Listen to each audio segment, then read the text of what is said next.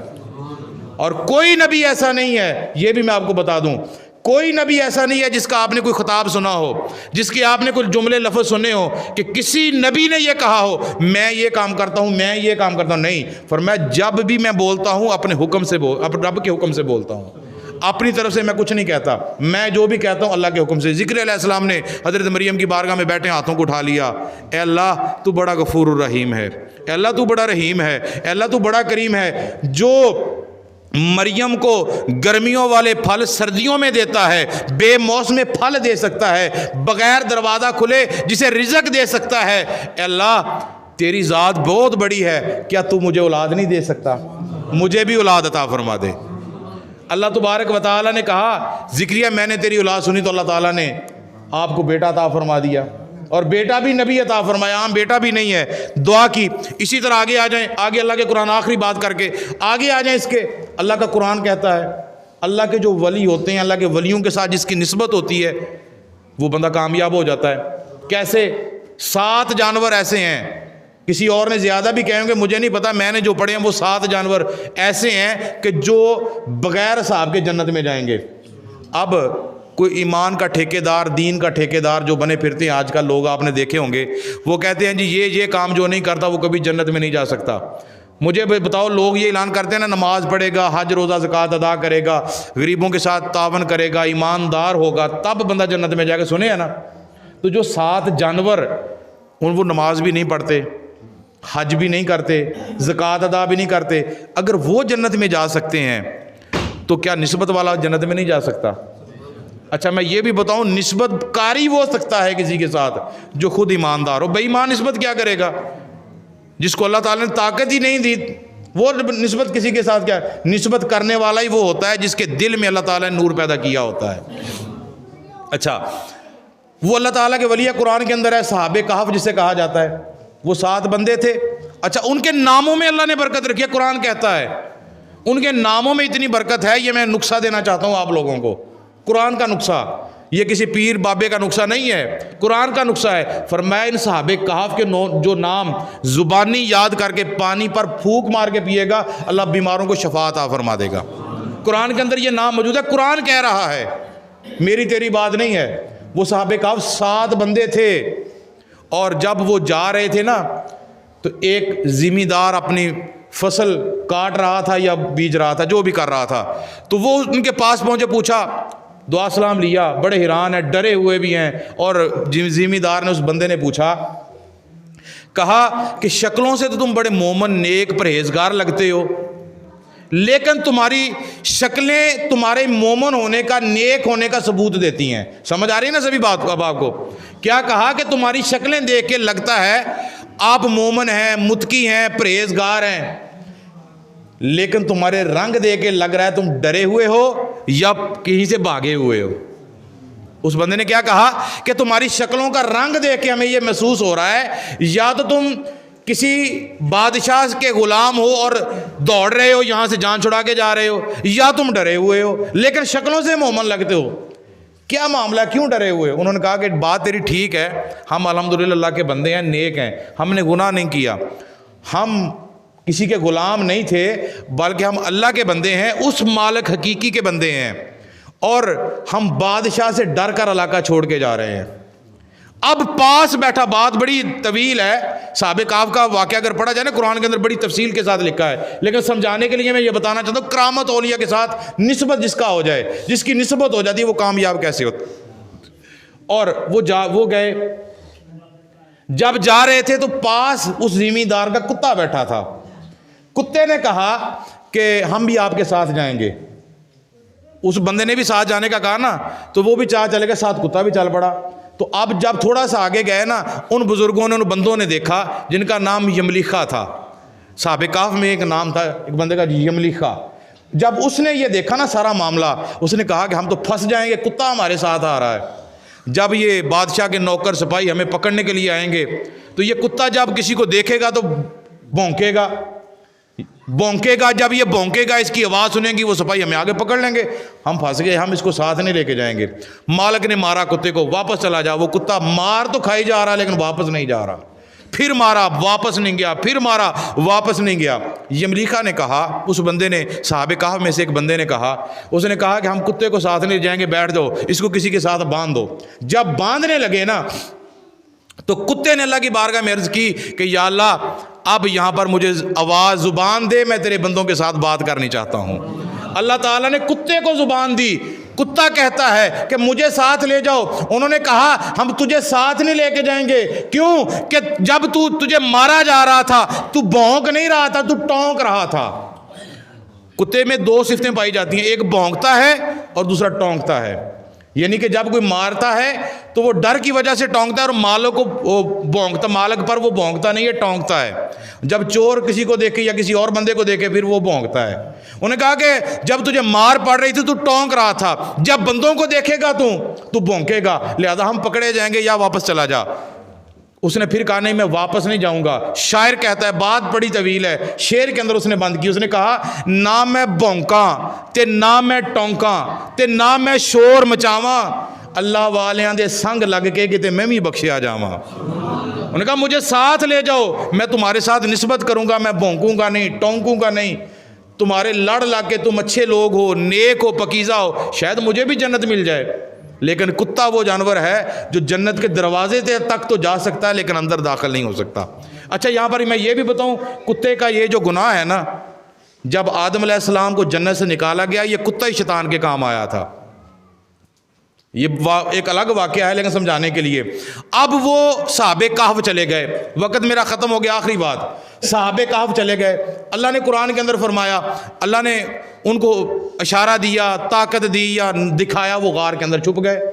جب غار کے اندر چلے گئے نا، کتا جو تھا وہ غار کے منہ کے اوپر بیٹھ گیا، اور بیٹھنے کا انداز بھی قرآن نے بتایا، یہ نہیں کہا کہ بس بیٹھ گیا، نہیں، قرآن کہتا ہے اس نے اپنے بازوؤں کو پھیلا لیا۔ کیا کیا؟ اپنے بازوؤں کو پھیلا لیا۔ کتے کے بیٹھنے کا انداز دیکھا ہے نا آپ نے، اس نے اپنی آگے والی جو ٹانگیں تھی نا، اس نے اپنے بازوؤں کو پھیلا لیا اور زبان سے کہنے لگا کہ یا اللہ میں نے ساری زندگی ایسے گزاری ہے، کبھی تجھ سے کچھ نہیں مانگا، یا اللہ ایسی زندگی گزار دی، کبھی تجھ سے کچھ نہیں مانگا، جو مجھے دیکھتا ہے وہ مجھے روڑا مارتا ہے، مجھے مارتا ہے، پیٹتا ہے، مجھ سے ڈرتا ہے، مجھے ڈانٹتا ہے، لیکن میں نے کبھی کچھ سے نہیں مانگا، تو نے مجھے جو بھی شکل عطا کی میں نے قبول کیا تیری رضا سمجھ کے، لیکن یا اللہ آج میں تجھ سے مانگتا ہوں، ہاتھ پھیلائے ہوئے ہیں نا، دعا کر رہا ہے. آج یہاں پر دعا مانگنے پر اعتراض ہے. وہ بے زبان جانور ہو کے، اور پھر ان لوگوں سے تو کتا ہی اچھا ہے جو ہاتھ اٹھا رہا ہے نا ولی کے در پہ. اندر ولی بیٹھے ہیں، اللہ کے دوست بیٹھے ہیں، اور باہر ہاتھ اٹھا کے دعا کر رہا ہے، ہاتھ پھیلا کے. قرآن کہتا ہے ہاتھ پھیلا کے دعا کر رہا ہے، مانگ رہا ہے یا اللہ مجھے معاف کر دے. اللہ نے کہا جا، میں نے ان کے ساتھ تیری نسبت قائم کر دی. 309 سال قرآن کہتا ہے، 309 سال، 2-3 سال نہیں، 309 سال وہ صحابہ کہف اللہ کے جو ولی تھے، اللہ کے جو بندے تھے، اس غار کے اندر چھپے رہے. اللہ تعالیٰ نے پتہ ان کی مدد کیسے کی؟ جب سورج آتا تھا نا، ایک غار کے اندر ایک جگہ ایسی تھی جس کی جگہ سے سورج کی شعائیں اندر داخل ہوتی تھی، اور جب سورج آتا، سورج بھی اپنا رستہ بدل لیتا کہیں میری تپش سے ان کے جسم کو نقصان نہ پہنچ جائے. اور اچھا یہ بھی بات اس کی آگے، اللہ نے فرشتوں کی ڈیوٹی لگا دی کہ فلاں غار کے اندر میرے ولی بیٹھے ہیں، لیٹے ہوئے ہیں، آرام فرما رہے ہیں، ان کو کروٹ دے کر آؤ. فرشتے کروٹ دینے کے لیے آیا کرتے تھے. 309 سال وہاں پر آرام کرتے رہے.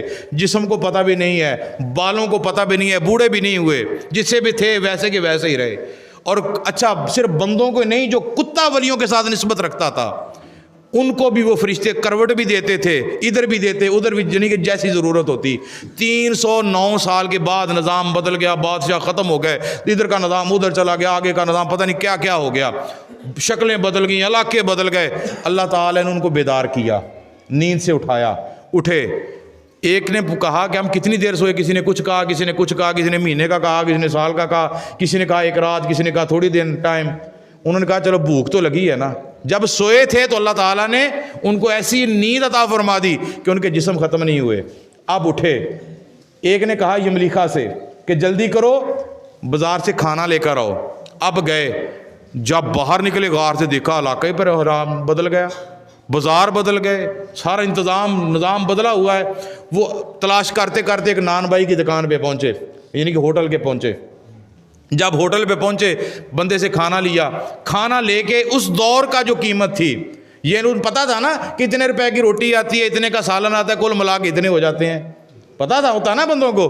تو اسی طرح ان کو پتا تھا کہ یہ روٹی کی قیمت اتنی ہوگی. انہوں نے سکہ نکالا، دے دیا. جب دکاندار نے وہ سکہ دیکھا، حیران ہو گیا، پریشان ہو گیا. اس نے کہا نہیں، ان کے ہاتھ میں لگتا ہے کہ پرانے دور کی جو سکے ہیں نا، دولت ہے، ان کے ہاتھ میں لگ گئی ہے. انہوں نے شور مچا دیا، دکانوں والے اکٹھے ہو گئے. حکمران جو تھا اس کو بھی خبر ہو گئی، آ گئے وہاں پر، سارا پوچھا کیا ہے، پکڑ لیا، چور سمجھ کے کسی نے پکڑا، کوئی بات کرنے لگا. جب انہوں نے اپنا بتایا نا، اور پیچھے والے بھی کہنے لگے لگتا ہے اتنی دیر ہو گئی ہے، پکڑا گیا، اب ہم نہیں بچیں گے. لوگ سارے آئے، اکٹھے ہو گئے، انہوں نے سارا واقعہ بتایا. اکٹھے ہو کے سپاہی حکمران سارے جب غار کے منہ پہ پہنچے، شور اندر جب آواز پہنچی، انہوں نے کہا لے بھی آج پکڑے گئے، آج نہیں بچیں گے، پتہ نہیں کیا ہوگا ہمارے ساتھ. جب وہ آئے، غار سے باہر نکالا تو جب یہ بتایا کہ ہم فلاں بندے ہیں، تو وہ لوگ زیارت کرنے لگے، ان کے پاس اپنی دعائیں کروانے لگے، اور اللہ تعالیٰ نے ان کو مقام عطا فرما دیا. یہ میں بات نہیں کر رہا، اللہ کا قرآن کر رہا ہے. آج کل جو لوگ کہتے ہیں ولیوں کی کرامتیں کچھ نہیں، اللہ نے قرآن میں کرامتیں ظاہر کی ہوئی ہیں. اگر کتا ولیوں کے ساتھ نسبت رکھتا ہے تو وہ جنتی ہو سکتا ہے. تو مجھے جو بتاؤ، جو اللہ کا نبی ہوتا ہے اس کا مقام کیا ہوگا؟ اور نبی کے ساتھ جس کی نسبت ہوگی، کیا اس بندے کا مقام نہیں ہوگا؟ اس کا مقام ہوگا. اسی بندے کو اللہ نے کہا ہے الا ان اولیاء، یہ میرے دوست ہیں. اور دوست وہ نہیں ہوتا جو اللہ کے کاموں سے دور ہو جائے. دوست وہ